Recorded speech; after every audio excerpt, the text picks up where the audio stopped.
ముఖ్యమంత్రి చంద్రబాబు నాయుడు పేదల పాలిట పెన్నిధి అని నిరుపేదల కోసం ముఖ్యమంత్రి సహాయ నిధి ద్వారా అనేక మందిని ఆదుకుంటున్నారని తెలుగుదేశం పార్టీ రాష్ట్ర అధికార ప్రతినిధి పిఠాపురం మాజీ ఎమ్మెల్యే ఎస్వీఎస్ఎన్ వర్మ పేర్కొన్నారు. పిఠాపురం నియోజకవర్గానికి సంబంధించి 52 మంది లబ్ధిదారులకు సుమారు 28 లక్షల రూపాయల ముఖ్యమంత్రి సహాయ నిధి చెక్కులను మాజీ ఎమ్మెల్యే వర్మ చేతుల మీదుగా లబ్ధిదారులకు అందజేశారు. వాటితోనే అత్యుత్తమ అభివృద్ధి సాధ్యం.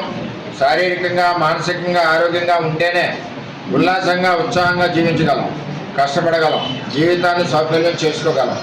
కుటుంబంలో ఒకరు అనారోగ్యం పాలైతే కుటుంబం మొత్తం కలత చెందుతుంది. మీ కుటుంబంలో వ్యక్తి అనారోగ్యానికి గురి కావడం నిజంగా బాధాకరం. మీకు కష్టం ఎదురైనప్పుడు మీ కుటుంబాన్ని పెద్ద కొడుకు ఆదుకుంటానని మాట ఇచ్చాను.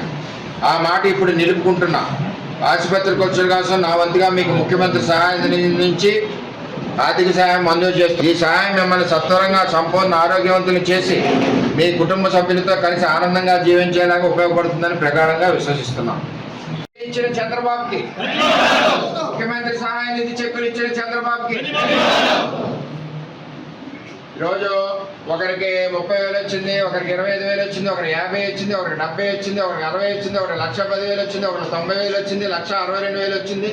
రకరకాలుగా వాళ్ళ ఆరోగ్య సంబంధించిన ఖర్చులు జరిగిన విధానాన్ని బట్టి అక్కడ డాక్టర్లు వేసిన దాన్ని బట్టి ముఖ్యమంత్రి గారు 28 లక్షల రూపాయలు మొత్తం 52 చెక్కులకి ఇవ్వడం జరిగిందని చెప్పి తెలియజేస్తారు.